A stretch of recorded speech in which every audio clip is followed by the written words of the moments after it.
একটুখানি জানাতে ইচ্ছে করছে যে আজকে আপনারা দেখছেন যে মানুষের ঢল নেমেছে, মানুষের মেলা বসেছে। এখানে একটা মেলার আবহও কিন্তু সৃষ্টি হয়েছে। এখানে 20টা ঝালমুড়ি ಸ್ಟಾಲ್ আছে। ಪಶ್ಚಿಮ ಬಂಗಾಳದ 9ನೇ ಮುಖ್ಯಮಂತ್ರಿಯಾಗಿ ಸುವೇಂದು ಅಧಿಕಾರಿ ಇವತ್ತು ಪದಗ್ರಹಣವನ್ನು ಮಾಡಲಿದ್ದಾರೆ. ನಿನ್ನೆ ಸಂಜೆ ಹೊತ್ತಲ್ಲಿ ಸುಮಾರು 30 ನಿಮಿಷಗಳ ಕಾಲ ಒಂದು ಕ್ಲೋಸ್ ಡೋರ್ ಮೀಟಿಂಗ್ ನಡೆಯುತ್ತೆ. ಕೇಂದ್ರ ಗೃಹ ಸಚಿವ ಅಮಿತ್ ಶಾ ಅವರ ನೇತೃತ್ವದಲ್ಲಿ ಈ ಸಭೆಯನ್ನು ಮಾಡಲಾಗುತ್ತೆ. ಅದಾದ ನಂತರ ಶಾಸಕಾಂಗ ಪಕ್ಷದ ಸಭೆಯಲ್ಲಿ, ಬಿಜೆಪಿ ಶಾಸಕಾಂಗ ಪಕ್ಷದ ಸಭೆಯಲ್ಲಿ ಶಾಸಕಾಂಗ ಪಕ್ಷದ ನಾಯಕನನ್ನಾಗಿ ಸುವೇಂದು ಅಧಿಕಾರಿ ಅವರನ್ನ ಆಯ್ಕೆ ಮಾಡಲಾಗಿರುವಂಥದ್ದು. ಇದಾದ ನಂತರ ಮಾತನಾಡಿದಂತಹ ಸುವೇಂದು ಅಧಿಕಾರಿ, ಪಶ್ಚಿಮ ಬಂಗಾಳದಲ್ಲಿ ಈಗ ಸೊನಾರ್ ಬಾಂಗ್ಲಾ ಯುಗ ಶುರುವಾಗಿದೆ, ಅಂದ್ರೆ ಸುವರ್ಣ ಬಾಂಗ್ಲಾದ ಯುಗ ಶುರುವಾಗಿದೆ, ಸುವರ್ಣ ಬಂಗಾಳ ಯುಗ ಶುರುವಾಗಿದೆ ಅಂತ ಹೇಳಿದ್ರು. ಇನ್ನು ಇವತ್ತು ಪ್ರಧಾನಮಂತ್ರಿ ನರೇಂದ್ರ ಮೋದಿ ಅವರು ಬೆಳಗ್ಗೆ ಅಲ್ಲಿಗೆ ಆಗಮಿಸ್ತಾ ಇದ್ದಂತೆ ತೆರೆದ ವಾಹನದಲ್ಲಿ ಅವರು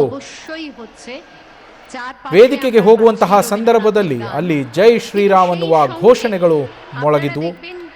ಸುವೇಂದು ಅಧಿಕಾರಿಯವರು ಪಶ್ಚಿಮ ಬಂಗಾಳದ ಪ್ರಮುಖ ರಾಜಕಾರಣಿ ಹೌದು, ಆದರೆ 2021ರಿಂದ ಅವರು ರಾಷ್ಟ್ರ ಮಟ್ಟದಲ್ಲೂ ಕೂಡ ಖ್ಯಾತಿಯನ್ನ ಗಳಿಸ್ತಾ ಹೋದ್ರು. ಈಗಂತೂ ಅವರನ್ನ ಜೈಂಟ್ ಕಿಲ್ಲರ್ ಅಂತೇಳಿ ಕರೆಯಲಾಗತ್ತೆ. ಕಾರಣ ಏನು ಅಂದ್ರೆ, ಪಶ್ಚಿಮ ಬಂಗಾಳದ ಮುಖ್ಯಮಂತ್ರಿಯಾಗಿದ್ದಂತಹ ಮಮತಾ ಬ್ಯಾನರ್ಜಿ ಅವರನ್ನ ಸತತವಾಗಿ 2 ಬಾರಿ ಸೋಲಿಸಿದಂತಹ ಖ್ಯಾತಿಯನ್ನ ಸುವೇಂದು ಅಧಿಕಾರಿ ಗಳಿಸಿರುವಂಥದ್ದು. ಚುನಾವಣೆಯಲ್ಲಿ, ವಿಧಾನಸಭೆ ಚುನಾವಣೆಯಲ್ಲಿ 2 ಬಾರಿ ಅವರು ಸೋಲಿಸಿರುವಂಥದ್ದು. ಕಳೆದ ಬಾರಿ 2021ರ ವಿಧಾನಸಭಾ ಚುನಾವಣೆಯಲ್ಲಿ ನಂದಿಗ್ರಾಮದಿಂದ ಸುವೇಂದು ಅಧಿಕಾರಿ ಸ್ಪರ್ಧಿಸಿದ್ರು. ಅಲ್ಲಿಂದಲೇ ಮಮತಾ ಬ್ಯಾನರ್ಜಿ ಅವರು ಕೂಡ ಸ್ಪರ್ಧಿಸಿದ್ದು. ಅಲ್ಲಿ ಅವರನ್ನ ಸೋಲಿಸಿ, ಮೊದಲ ಬಾರಿಗೆ ಅವರನ್ನ ಸೋಲಿಸಿ ಅವರ ಎದುರು ಸ್ಪರ್ಧಿಸಿದಂತಹ ಸಂದರ್ಭದಲ್ಲಿ ಅಭೂತಪೂರ್ವ ಗೆಲುವನ್ನ ದಾಖಲಿಸಿದ್ರು ಸುವೇಂದು ಅಧಿಕಾರಿ. ಈ ಬಾರಿ ನಂದಿಗ್ರಾಮದಿಂದ ಸುವೇಂದು ಅಧಿಕಾರಿ ಸ್ಪರ್ಧಿಸಿದ್ರು.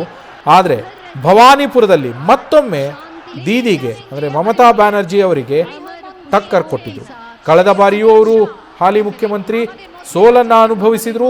ಅದಾದ ನಂತರ ಮತ್ತೆ ಭವಾನಿಪುರ ಕ್ಷೇತ್ರದಲ್ಲಿ ಟಿಎಂಸಿ ಶಾಸಕರಾಗಿ ಆಯ್ಕೆಯಾಗಿದ್ದಂಥವರನ್ನ ರಾಜೀನಾಮೆ ಕೊಡಿಸಿ ಕಳೆದ ವರ್ಷ ಭವಾನಿಪುರದಲ್ಲಿ ಮತ್ತೆ ಉಪಚುನಾವಣೆ ನಡೆದು ಅದರಲ್ಲಿ ಗೆದ್ದು ಬಂದಿದ್ದು ಮಮತಾ ಬ್ಯಾನರ್ಜಿ ಅವರು ಮುಖ್ಯಮಂತ್ರಿ ಆದಮೇಲೆ.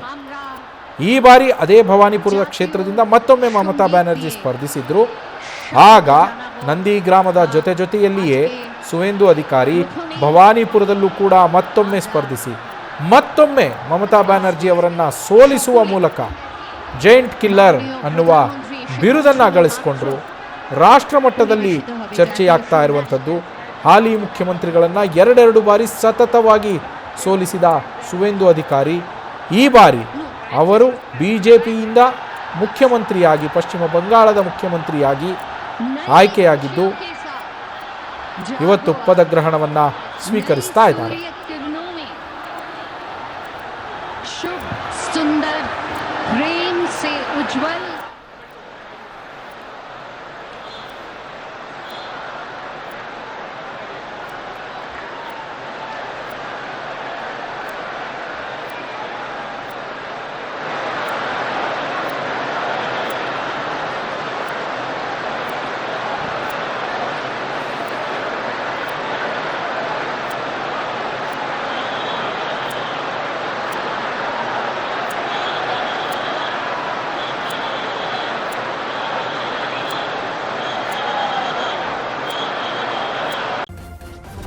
ನ್ಯೂಸ್ ಫಸ್ಟ್, ನಿರ್ಭೀತಿಯಿಂದ ನಿಮ್ಮ ಪರವಾಗಿ.